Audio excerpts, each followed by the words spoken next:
Qu'est-ce que c'est? Une Bible? Tu lis la Bible, Ringo? Pas tous les jours. Au large biblique. Le podcast qui explore la Bible. Bienvenue sur Au large biblique, le podcast qui explore la Bible. J'ai choisi un thème plutôt estival, même s'il peut être écouté toute l'année, qu'est la pêche et la Bible. Sans doute que vous allez, comme moi, penser à la pêche miraculeuse ou peut-être à l'appel des premiers disciples de Jésus qui étaient pêcheurs du lac de Galilée. Tout cela est-il de l'ordre de l'informatif ou y a-t-il un sens sur lequel ces récits vont s'appuyer? Eh bien, c'est ce que nous allons voir et entendre à travers les récits du Nouveau Testament, mais aussi certains du Premier Testament.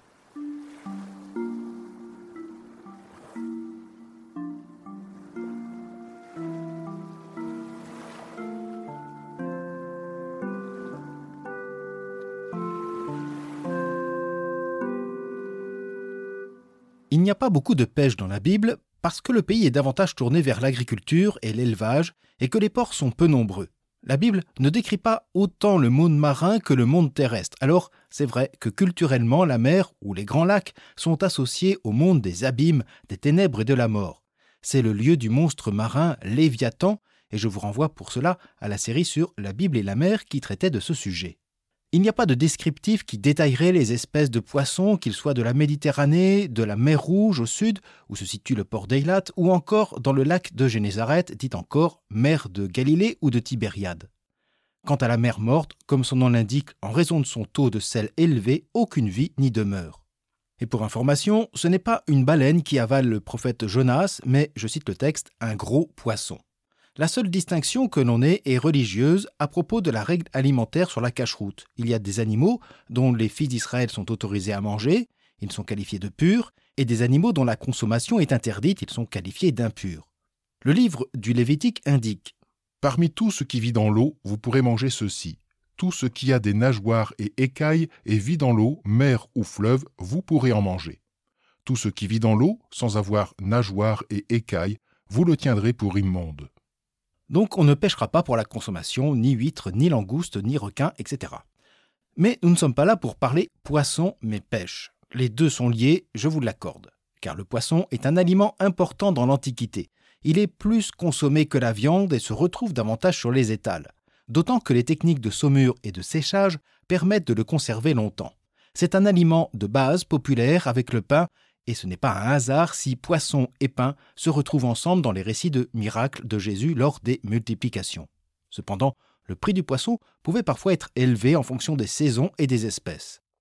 Dans le Premier Testament, les Hébreux marchant à travers le désert se souviennent avec nostalgie.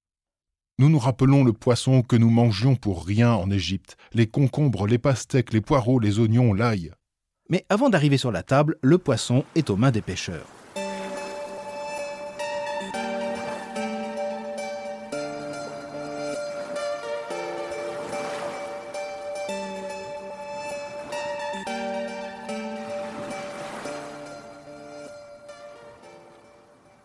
Les techniques halieutiques, c'est-à-dire liées à la pêche, sont diverses depuis la pêche à la ligne hameçonnée jusqu'à la seine.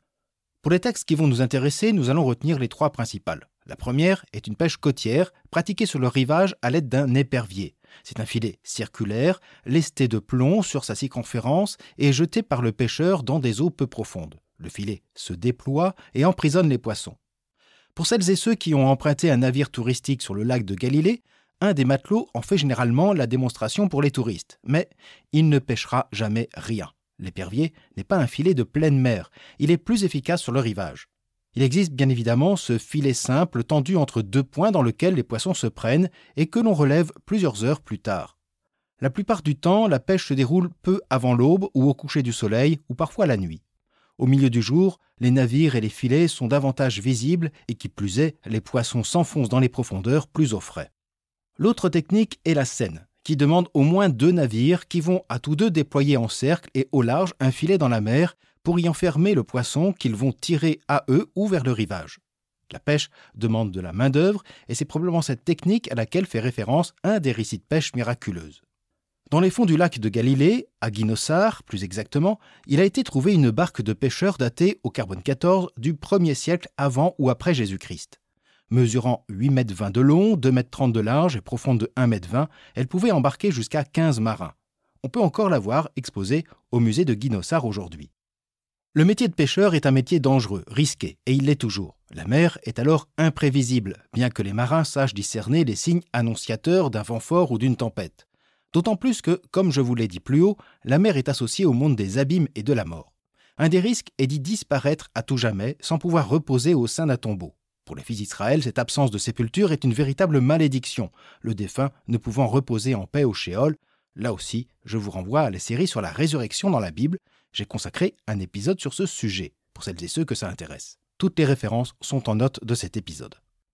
Le métier de pêcheur est donc un métier risqué par sa dangerosité, mais également par le côté incertain, pour ne pas dire aléatoire, du résultat au regard des efforts fournis.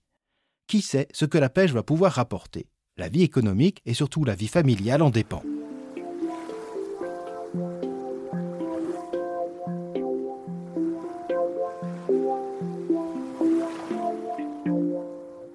Ce n'est pas la Bible qui nous donne toutes ces indications. Quand elle parle de pêche, mis à part les 4 ou 5 scènes de pêche, les auteurs bibliques utilisent le langage halieutique dans un but métaphorique que nous verrons notamment avec les prophètes Jérémie et Ézéchiel.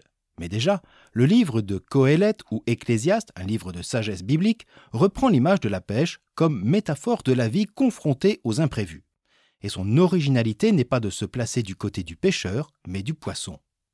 J'ai vu sous le soleil que la course n'est pas donnée aux plus rapides, ni aux braves la victoire, ni aux sages le pain, ni aux avisés la richesse, ni aux intelligents la faveur, car il y a pour chacun d'eux des temps et des contretemps.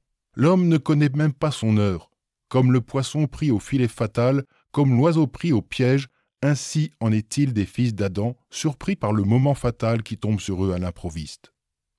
L'être humain aura beau mettre toute son intelligence, toutes ses intuitions, tous ses moyens financiers ou tout son pouvoir pour construire un projet de carrière, de famille ou de société, il sera très souvent contredit par l'imprévu, l'imprévisible ou encore par la mort. Qoéleth pose ici un regard lucide sur la vie non seulement de l'être humain, mais aussi de celle de son peuple, qui se croit assuré d'un avenir qu'un événement remet en cause. Cet événement fatal dont il est question n'est pas forcément la mort, mais dans l'expérience d'Israël, il s'agit des conquêtes, des exils et des autres événements qui sont dans les mains de Dieu, qui reste pour notre auteur le maître ultime de l'histoire. C'est donc sur lui qu'il faut compter selon les auteurs bibliques, comme le dit également le livre de Job. Mais la sagesse, où la trouver ? L'intelligence, quel est son lieu ? L'homme n'en connaît pas la valeur, elle ne se trouve pas sur la terre des vivants. L'abîme a dit « elle n'est pas en moi », et la mer a déclaré « elle n'est pas chez moi ». On ne peut l'échanger contre de l'or massif, ni peser l'argent pour son prix. Même l'or et le verre ne peuvent l'égaler. On ne l'obtiendrait pas contre un vase d'or fin. Corail et cristal, n'en parlons pas. Mieux vaut pêcher la sagesse que les perles. Mais la sagesse, où la trouver ? L'intelligence, quel est son lieu ? La crainte du Seigneur, voilà la sagesse. S'éloigner du mal, voilà l'intelligence. Ici, la pêche n'est donc pas seulement une métaphore de la vie, elle sert aussi à exprimer, selon les auteurs bibliques, l'action de Dieu envers son peuple. Et c'est bien ce que nous diront les prophètes Ézéchiel et Jérémie, et c'est peut-être la leçon du livre de Tobie, obligés de pêcher le poisson qui l'attaque. C'est ce que nous verrons dans les futurs épisodes. Merci en tout cas à toutes et à tous d'avoir suivi celui-ci, et n'hésitez pas à le partager, à le commenter, soit sur les réseaux sociaux, soit dans votre application. D'ici là, je vous souhaite une bonne journée, une agréable soirée, et je vous dis à bientôt sur Au Large Biblique.